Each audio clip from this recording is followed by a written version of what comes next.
ada berita hangat, Til. Til. Sudah aku bilang berapa kali, jangan sebut namaku, Til. Maaf, Til. Aku potong lidahmu baru tahu. Jangan. Ada apa mengganggu aku? Cuma sekedar mau tanya. Tanya apa? Di jagat ini ada yang namanya kerajaan Dewangga tidak? Oh, kau mau menghubungkannya dengan tersiarnya berita bahwa ada pasukan perang yang mau menyerbu kerajaan Kuntala ini? Ya. Yang bernama Angkatan Perang Dewangga? Iya, benar. Tidak ada. Tidak ada kerajaan Dewangga. Dan mungkin tidak akan pernah ada. Atau mungkin juga nama kerajaannya lain dengan nama angkatan perangnya. Maksudmu? Misalnya kerajaan Kuntala, angkatan perangnya bernama Angkatan Perang Kerajaan Kuntala. Tapi yang ini tidak. Kerajaan Anu, angkatan perangnya bernama Angkatan Perang Dewangga. Kau benar. Benar? Iya. Angkatan Perang Kerajaan Dewangga itu bukan Angkatan Perang Kerajaan Dewangga, melainkan Angkatan Perang Gabungan 6 Kerajaan. Gabungan 6 kerajaan? Iya. Kerajaan Niskala, Kerajaan Selimbar, Kerajaan Sanggam, Kerajaan Saptarema, Kerajaan Salingkuh, dan Kerajaan Madangkara. Hah? Kerajaan-kerajaan itu bukan kerajaan Kuntala. Benar. Dan kini mereka bersatu padu untuk menghancurkan kerajaan Kuntala ini. Walah, celaka. Kenapa celaka? Ya, dikeroyok oleh 6 kerajaan. Mana kuat, bisa hancur kerajaan kita ini. Kau takut? Tentu saja. Pasti bangsa Kuntala akan dihabiskan semuanya oleh mereka. Tidak, Bungkeng. Mereka tidak akan mengganggu rakyat. Mereka hanya menyerang angkatan perang lagi. Kalau sudah menang, ya sudah. Rakyatnya tidak akan diapa-apakan. Kalau kerajaan Kuntala ini kalah, berarti akan diperintah oleh bangsa-bangsa dari 6 kerajaan itu. Tentu saja. Wah, lalu bagaimana kita ya? Kenapa susah? Ikuti saja apa kehendak mereka. Bukankah kau pernah berkata bahwa tidak peduli siapa yang jadi raja, pokoknya bisa makan, sudah cukup? Ya, mudah-mudahan saja begitu. Mereka tidak kejam, sehingga kita tetap mendapat kebebasan. Seperti sekarang ini. Mereka bukan bangsa yang kejam, juga tidak rakus dan serakah. Sebab mereka adalah bangsa-bangsa yang berbudi luhur. Jadi pasti akan memerintah dengan baik. Tapi aku heran. Loh, heran kenapa? Kau bisa tahu semuanya itu dari mana? Sebab aku orang Madangkara. Hah? Kau bangsa Madangkara? Iya. Aku tidak mengira sama sekali. Tadinya aku kira kau orang sini saja, bangsa Kuntala. Aku orang Madangkara dan juga orang Kuntala. Bagaimana kau ini? Pelintat-pelintut. Kau tahu Tumenggung Ardalepa? Ya, tahu. Menurut cerita Hulu Balang Wantun yang sering berjudi denganku, Tumenggung Ardalepa istrinya orang Madangkara. Namanya Gusti Ayu Gayatri kalau tidak salah. Punya anak 2 orang. 1 laki-laki dan 1 perempuan. Kedua anaknya itu menjadi pemimpin pemberontak di kerajaan Madangkara.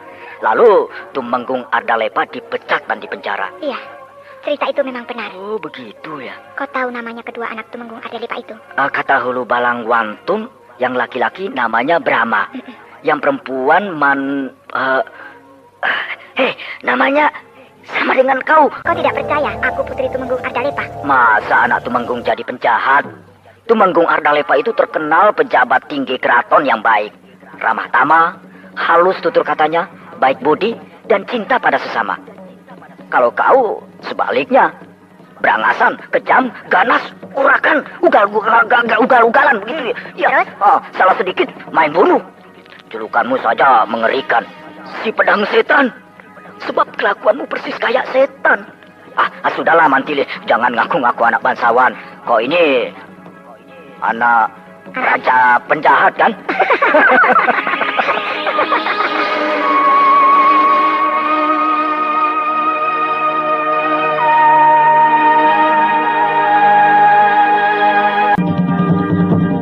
Jadi kau tidak percaya aku putri Tumenggung Ardalepa?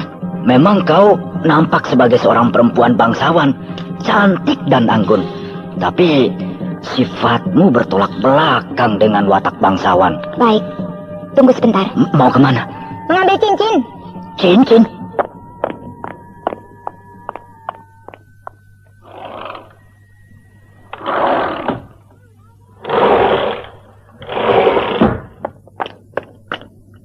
Nih, lihat nih. Peti. Wah, bagus benar peti kayu ini. Ukirannya sangat indah dan pinggirnya dilapisi emas. Hah? Emas permata? Lihat cincin ini. Oh, cincin emas bermata berlian ini berbentuk ular kobra. Lambang kerajaan Kuntala. Itu bukan sembarangan cincin. Gambar capnya dan baca tulisannya. Capnya lambang ular kobra dan tulisannya Senopati Gusti Ayu Dewi Mantili. Kau Senopati. Apakah kau pernah mendengar nama Senopati Gusti Ayu Dewi Mantili? Ya, tentu saja. Sebab senopati perempuan di kerajaan Kuntala ya hanya ada satu. Nah, itulah aku. Oh, iya, iya. Ini perlengkapanku yang lainnya. Nah, ini perisai gelang yang khusus dipasang dan dilingkarkan di pergelangan tangan kiri. Gunanya untuk menangkis serangan pedang musuh. Dan ini kalung. Ini tutup kepala, logam tebal berlapis emas. Dan ini pedang. Oh. Semuanya memakai lambang ular kobra. Dan ada tulisannya namaku. Ya, aku percaya. Aku kira kau Mantili yang lain. Tak taunya Senopati Gusti Ayu Dewi Mantili. Pantas kau sangat dikjaya. Lalu, kenapa kau jadi penjahat? Tidak ikut di dalam angkatan perang Dewangga misalnya. Aku bentrok dengan salah seorang pimpinan angkatan perang Dewangga itu. Bentrok? Bukan bentrok berkelahi, melainkan soal urusan pribadi. Oh iya. Nah, aku ingin dan harus membantu angkatan perang Dewangga. Karena mereka adalah teman-temanku dan saudaraku. Tapi dengan caraku sendiri. Caramu sendiri? Iya. Aku akan pergi ke Pulau Belibis. Pulau Belibis? Di mana itu? Dan mau apa ke sana? Pulau Belibis di Laut Selatan. Tempat pembuangan Sri Baginda Maharaja Kuntala. Oh, benarkah itu? Iya. Aku berhasil menyuap pegawai keraton untuk mengatakan di mana Raja Kuntala yang digulingkan itu dibuang. Jadi aku harus membebaskan Sri Baginda Maharaja Kuntala yang dibuang di Pulau Belibis. Jangan Mantili, bahaya. Tentu saja bahaya.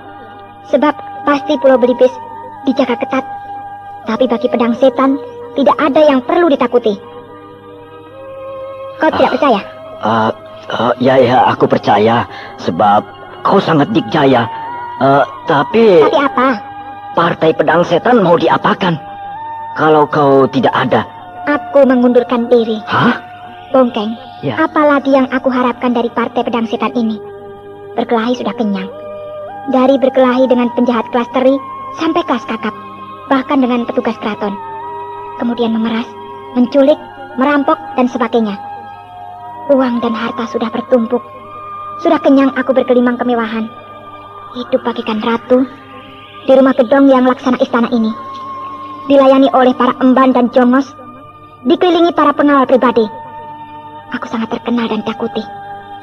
Jangankan para penjahat, orang-orang keraton pun gentar bila mendengar namaku. Nah, semua itu sudah cukup. Jangan Mantili. Kau jangan meninggalkan partai kita ini. Kalau kau pergi, pasti hancur kami semua. Sebuah partai besar tidak selamanya jaya, Bongkeng. Suatu ketika pasti akan mengalami masa suram. Di dunia ini tidak ada yang langgeng, bukan? Ya, itulah yang aku takutkan. Kau takut jatuh miskin? Bongkeng. Ya. Kemiskinan itu bukan sesuatu yang harus ditakutkan. Lihat aku. Aku putri seorang tumenggung. Kakakku seorang raja. Kalau soal uang, harta, dan segala kemewahan lainnya, segudang. Tapi aku tidak sila oleh semuanya itu. Aku tinggalkan semuanya itu. Aku mengembara, berkelana, dari satu tempat ke tempat lain. Ya, kadang-kadang makan, kadang tidak. Tidur pun di atas pohon, dan mandi di air sungai. Dikala aku sedang kelaparan, atau sedang kedinginan, seorang diri di tengah rimba, atau sedang kepanasan di padang gurun, aku tidak mengeluh. Karena itulah makna dari hidup dan kehidupan, Bongkeng. Ya. Nah, apalagi kau laki-laki, seharusnya lebih tegar daripada aku. Tegaklah, Bongkeng. Jangan takut miskin. Tapi justru kita harus gagah dalam kemiskinan. Lagi pula, bukan aku yang mendirikan partai pedang setan ini, tapi kau. Lalu kau minta aku sebagai ketua. Aku mau. Sebab memang saat itu aku sedang tidak punya pegangan. Karena baru saja aku disakiti oleh laki-laki. Kau sakit hati pada laki-laki? Iya. Laki-laki itu tidak setia. Dia mengkhianati cintaku. Oh, Tapi sudahlah. Kau tidak perlu tahu siapa orang itu. Aku sudah melupakannya. ternyata kau punya cinta juga. Aku manusia biasa, Bungkeng. Aku butuh cinta. Tapi hanya satu kali itu saja. Cukup. Untuk selamanya. Tidak ada cinta. Nah, kalau kau takut miskin, bawalah semua harta kekayaan. Semuanya itu. Uang, emas permata, intan berlian. Terserah mau kau apakan. Karena aku tidak memerlukannya. Jangan begitu, Mandili. Semua itu hasil jeripayahmu. Kalau begitu, bagikan saja kepada orang-orang yang hidupnya kekurangan. Dan rumah istana ini dijadikan asrama yatim piatu. Ya, saya kira lebih baik begitu. Bongkeng, Ya, kau mau juga berbuat baik? dipikir-pikir, bosan juga jadi orang kaya. Tiap hari makan enak. Pakaian 5 lemari. Mau ke kebun saja sampai bingung. Tidak ada baju yang jelek. Belum lagi uang.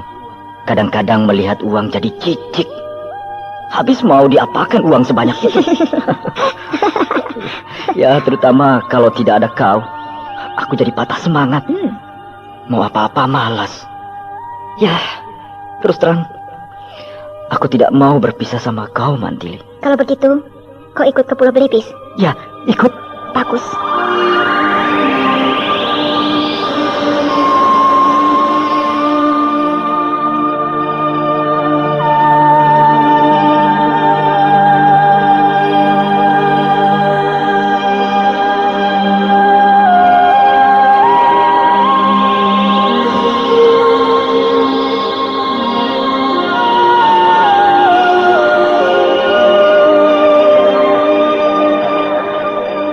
Saudara-saudara, dengarlah.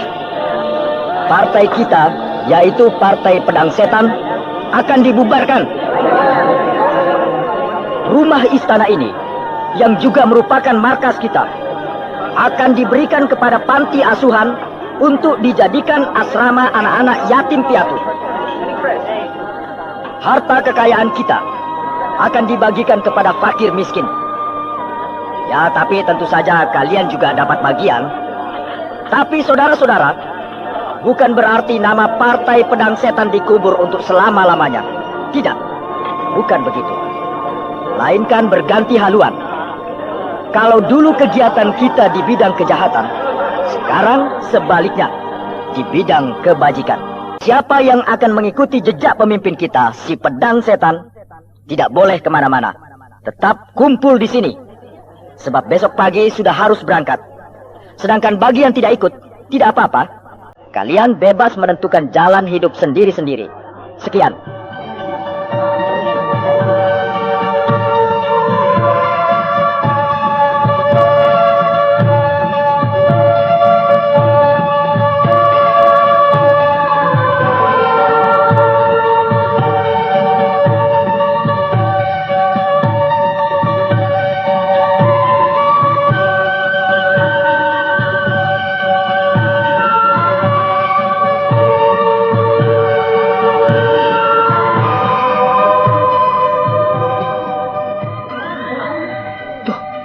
Pemimpin kita datang, si Pedang Setan. Bagaimana, Bongkeng? Inilah yang tetap setia pada kita. Dari 60 orang, hanya 20 orang yang ikut dengan kita. Bagus. 20 orang lebih dari cukup. Dengar semuanya. Sebenarnya, kita bukan mau pergi ke Kademangan Lungse, melainkan ke Pulau Belibis. Ya, raja yang dulu yang digulingkan oleh Tumenggung Raksa dibuang ke Pulau Belibis. Nah, aku akan membebaskan beliau. Bongkeng? Ya. Kita masih punya kuda berapa ekor? Tinggal 5 ekor. Cari 15 ekor lagi. Harus dapat malam ini juga. Biar mahal, berapa saja, beli. Baik. Besok pagi kita berangkat.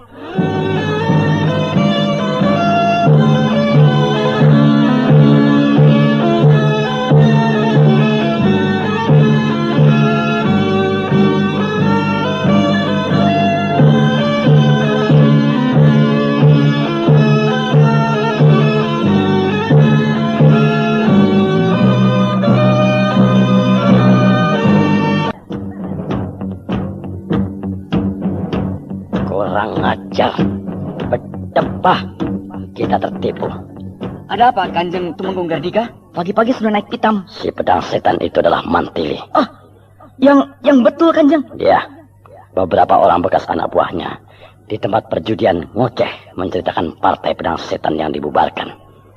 Sebab si pedang setan mau pergi ke Kademangan Lungse untuk bergabung dengan Angkatan Perang Dewangga. Hah? Bergabung dengan Angkatan Perang Dewangga? Kebetulan di tempat judi itu ada seorang anggota pasukan rahasia keraton. Kemudian bekas anak buah pedang setan itu dibawa ke pos gardu jaga, lalu ditanyai. Lalu apa katanya? Bekas anak buah pedang setan itu tidak tahu nama asli pedang setan. Lalu disuruh menunjukkan rumahnya. Ternyata rumah si pedang setan itu rumah Mantili. Ciri-ciri orangnya sama dengan Mantili. Kalau begitu, kita serbu saja rumahnya. Dia sudah berangkat ke Kademangan Lungse. Bedebah. Jadi rupanya dia gentayangan di pusat kerajaan Kuntala ini. Bukan sekedar pesiar seperti apa yang dia bilang, tapi rupanya menyelidiki keadaan. Betapa tololnya aku menyuruh dia menangkap pedang setan. Padahal Mantili itulah si pedang setan.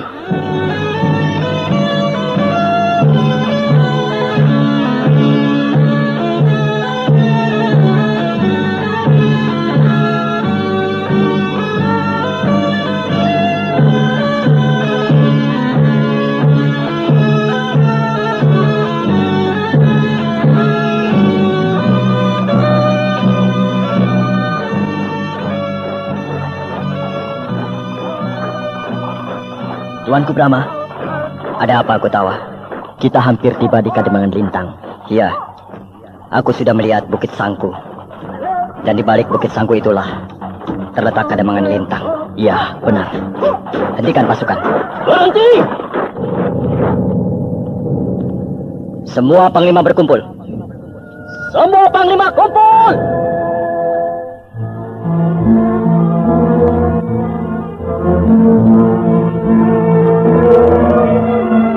Para panglima, kita akan memasuki Kademangan Lintang. Sama seperti waktu kita menyerbu Kademangan Lungse, yaitu satu bagian kekuatan masuk terlebih dulu untuk memancing musuh memperlihatkan kekuatannya. Kalau di Kademangan Lungse yang bertugas musuh pasukan Dewangga 1, maka sekarang giliran pasukan Dewangga 2. Panglima Dewangga 2, segera berangkat. Bawa pasukan muki Kademangan Lintang. Pasukan yang lain menunggu di Bukit Sangku yang terlihat dari sini.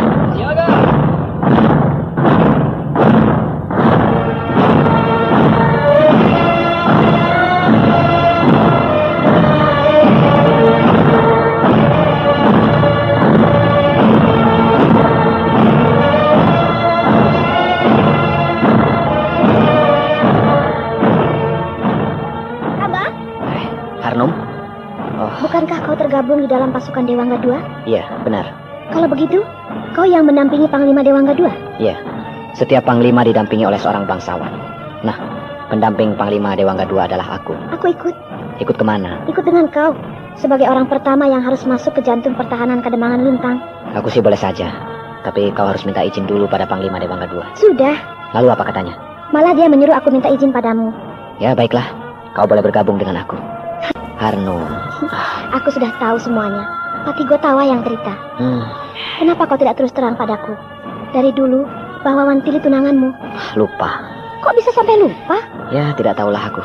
Coba kalau aku tahu dari dulu, aku tidak akan mengganggu kau. Sudahlah. Itu semua kesalahanku. Makanya, kalau sudah punya tunangan, jangan meladeni gadis lain. Gadis yang mana yang aku ladeni? Aku? Aku baik padamu. Karena kau sahabatku, tidak lebih dari itu. Syukurlah kalau begitu. Tadinya aku kira kau jatuh cinta padaku.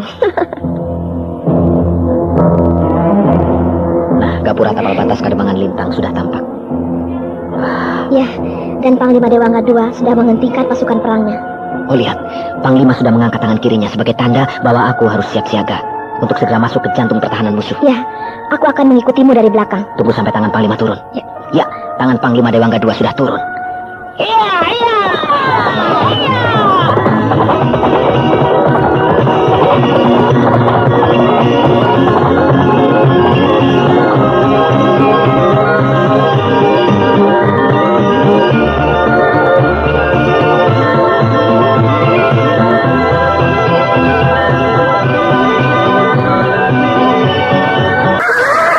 Kenapa berhenti, Samba? Kita sudah masuk di jantung pertahanan musuh. Tapi musuh kok tidak muncul. Jangan-jangan seperti di Kademangan Lungsek. Pasukan Kademangan sudah mengundurkan diri. Mungkin saja. Tapi kita tidak boleh lengah. Siapa tahu musuh mengintai dari tempat bersembunyi. Iya, benar.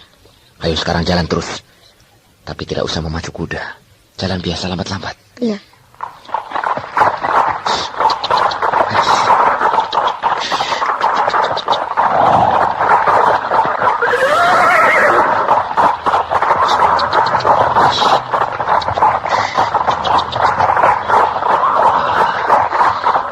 Maju sampai di Kademangan. Sampai mendapat kepastian apakah musuh menyerah atau tidak. Iya. Awas tombak! Iya.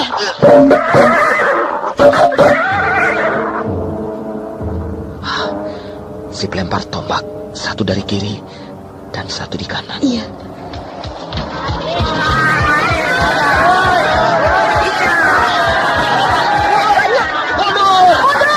Ya, kita harus pancing mereka. Bawa mereka ke tempat pasukan Dewangga II menunggu. Ayo.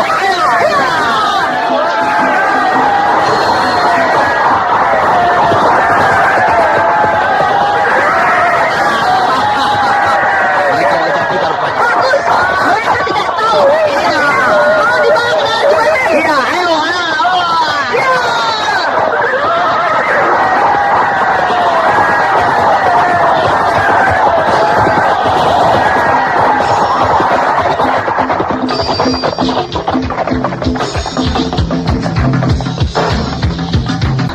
Tolol benar pasukan musuh itu. Mereka terus-menerus mengejar-ngejar Raden Samba dan Harnum. Padahal di kiri kanan jalanan itu, pasukan Dewangga II sudah siap untuk menghancurkan mereka. Lihat, Panglima Dewangga II sudah mengangkat pedangnya.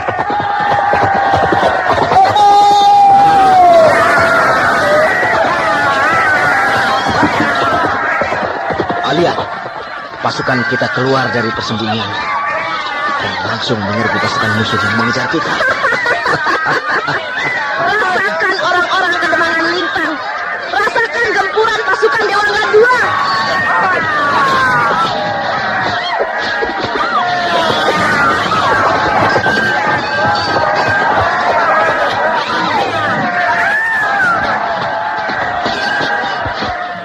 Wah, pasukan Dewangga II keluar dari persembunyiannya dan langsung menyerbu pasukan musuh yang sedang mengejar-ngejar Raden Samba dan Harnum.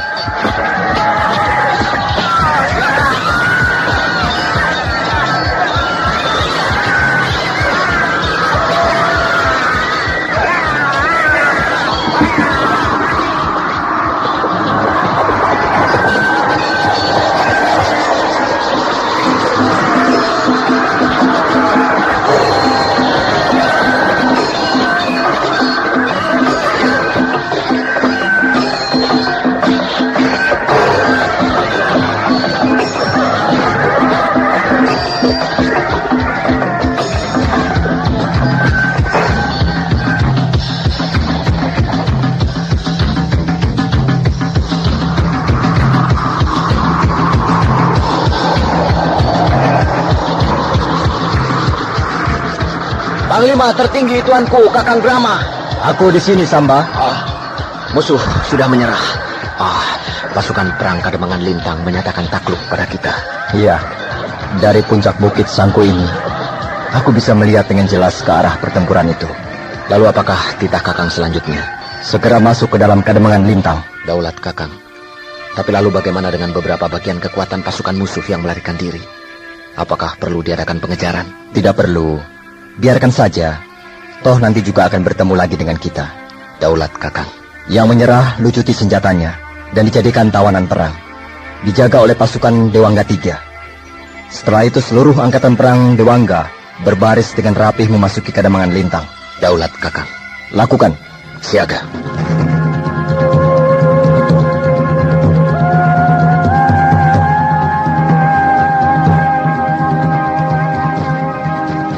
Ya, syukurlah. Raden Samba tidak kehilangan konsentrasinya. Bagaimana Kotawa? Tadinya saya cemas akibat perselisihannya dengan Mantili. Dan sampai saat ini, Mantili belum muncul juga. Akan membuat konsentrasi Raden Samba goyah, sehingga tidak bisa melakukan pertempuran dengan baik. Tapi ternyata tidak. Konsentrasinya tetap utuh. semua siasat dan taktik dijalankan dengan sempurna, sehingga musuh dapat ditaklukkannya. Iya, aku pun lega, karena dia tidak kehilangan watak kesatriaannya. Begitu mencium bau darah, langsung muncul watak aslinya, tegar dan tangguh di dalam medan pertempuran. Benar. Ayo, kita turun Gotawa, untuk menduduki Kademangan Lintang yang sudah lumpuh. Mari tuanku.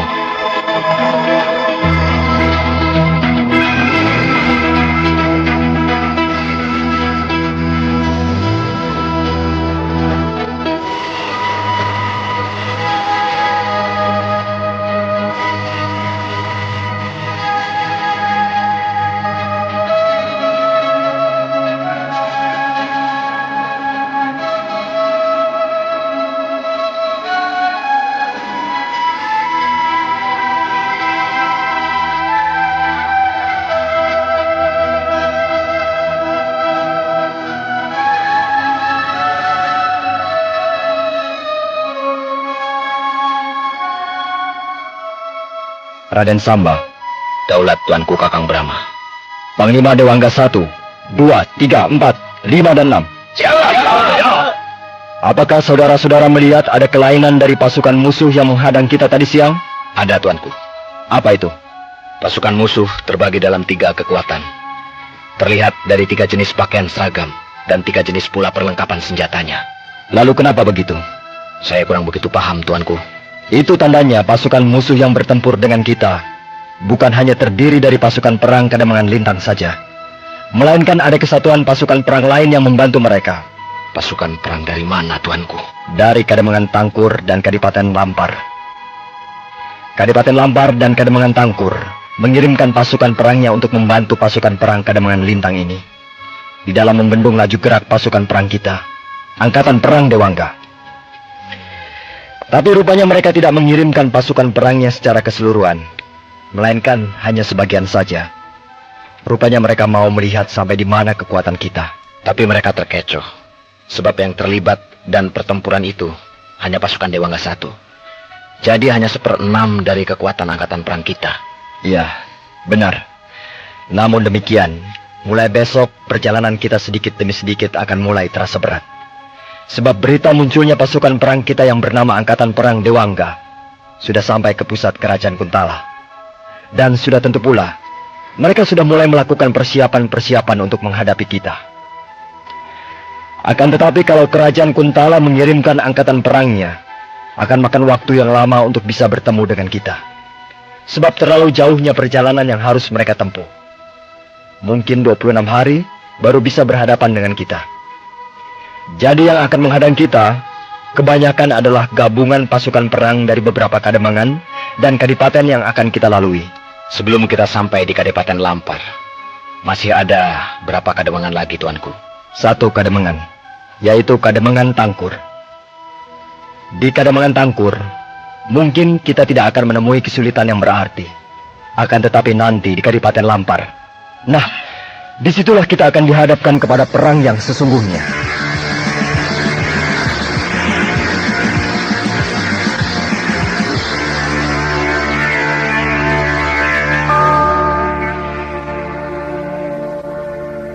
Kademangan Lintang jatuh?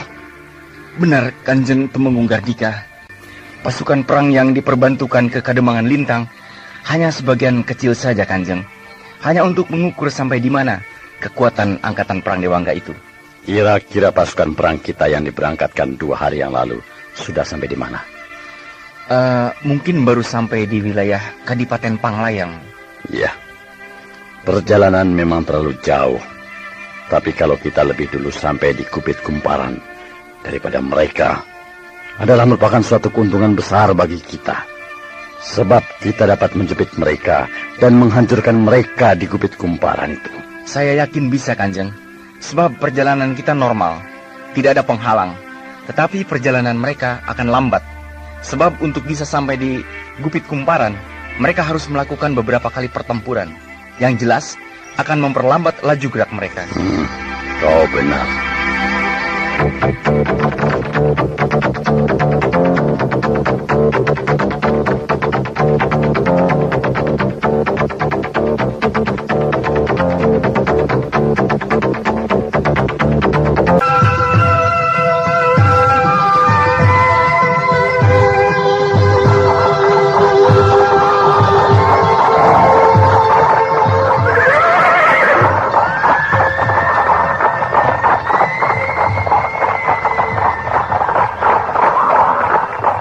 setan, tahan sedikit.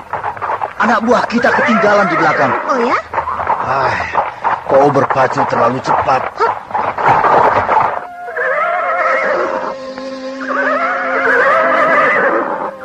Wah, ternyata kalian hanya berjaya di dalam kota. Tapi di dalam alam bebas yang ganas seperti ini, kalian tidak berdaya. Maklum pedang setan. Kita ini kan komplotan penjahat kota besar. Bukan gerombolan perampok atau begal yang tinggal di gunung-gunung. Biasa menunggang kuda di dalam kota. Jalanan yang rata dan mulus. Sekarang di jalanan yang naik turun tidak keruan. Tuh, si Tanu. Berapa kali dia jatuh jungkir balik. Karena kudanya terperosok ke dalam lubang. Dan hampir semua anak buah kita, pakaiannya sudah compang-camping dan kulitnya lecet-lecet. Karena kalau tidak begitu, ia akan nabrak pohon. Tersangkut ranting-ranting dan dahan-dahan. Lalu harus bagaimana? Mau jalan kaki? Wah, kapan sampainya di Pantai Growong? Ya, kita tetap menunggang kuda. Tapi kau jangan terlalu cepat. Biasa-biasa saja. Kalau tidak begitu, bisa-bisa banyak anak buah kita yang hilang di perjalanan. Baiklah, tapi tidak terlalu lambat dan tidak terlalu cepat. Yang wajar saja. Ya, setuju.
Mantili, makan. Kok mau makan malah tertawa? Banyak sekali kau bawa makanan. Ya, aku memang membawa persediaan makanan. Sangat banyak. Setiap anak buah, satu orang aku suruh bawa 1 karung. Jadi semuanya 20 karung. Kau ini mau berjuang apa mau piknik? Perjalanan kita kan sangat jauh, Mantili. Dan aku tidak mau kelaparan. Iya. Daripada kekurangan makan, ya lebih baik berlebihan. Iya bukan? Tidak bawa persediaan makanan, juga kita sudah berlebihan. Berlebihan dari mana? Alam yang luas ini menyediakan makanan pada kita. Apa saja ada, asal mau mencarinya dan tidak sukar. Mau ikan? Sungai banyak. Dari ikan yang besar sampai sebesar paha. Ada. Dari yang tidak enak sampai yang paling enak ada. Mau sayur-sayuran? Oh, segala jenis daun-daunan tersedia lengkap di hutan ini. Melinjo, melandingan, pete, jengkol, sabrek-abrek. Oh iya. Kita saja saat ini duduk di bawah pohon jengkol. Lihat ke atas. Oh iya. Buah jengkol bergelantungan. Dimakan 1 bulan juga tidak akan habis. Betul. Apalagi buah-buahan. Wah, jangan dibilang. Mau bawa berapa pedati, tinggal ambil. Belum lagi daging. Mau makan daging apa? Menjangan? Kelinci? Banteng? Berkeliaran di sekitar kita ini. Jangan takut kelaparan di alam yang subur seperti ini, Bongkeng. Iya. Pantas para pendekar itu badannya sehat-sehat dan kuat. Sebab yang dia makan, makanan dari alam yang murni ya. Meskipun berkelana, mengembara, pindah-pindah tempat, tidak pernah terdengar ada pendekar kelaparan, kan? Betul, ya memang betul. Tapi aku tidak menyalahkan kamu. Sebab kau belum pernah mengembara di alam bebas. Iya, dari kecil aku hidup di kota besar. Tidak pernah membayangkan kalau di alam seperti ini banyak makanan. Tapi jangan lantas kau ingin jadi orang hutan, loh. Mengembara, menjelajahi alam Hanyalah untuk sementara. Dan sekarang nama Partai Pedang Setan menjadi Partai Pembela Kebenaran. Iya, tapi di depan anak buah kita, kau tetap harus panggil aku Pedang Setan. Jangan Mantili. Ya, itu aku mengerti. Nah, kau kembali ke tempat anak buah kita. Suruh mereka istirahat. Tapi jangan lupa, tetap waspada. Atur penjagaan. 2 orang, 2 orang. Bergiliran. Ya, baik.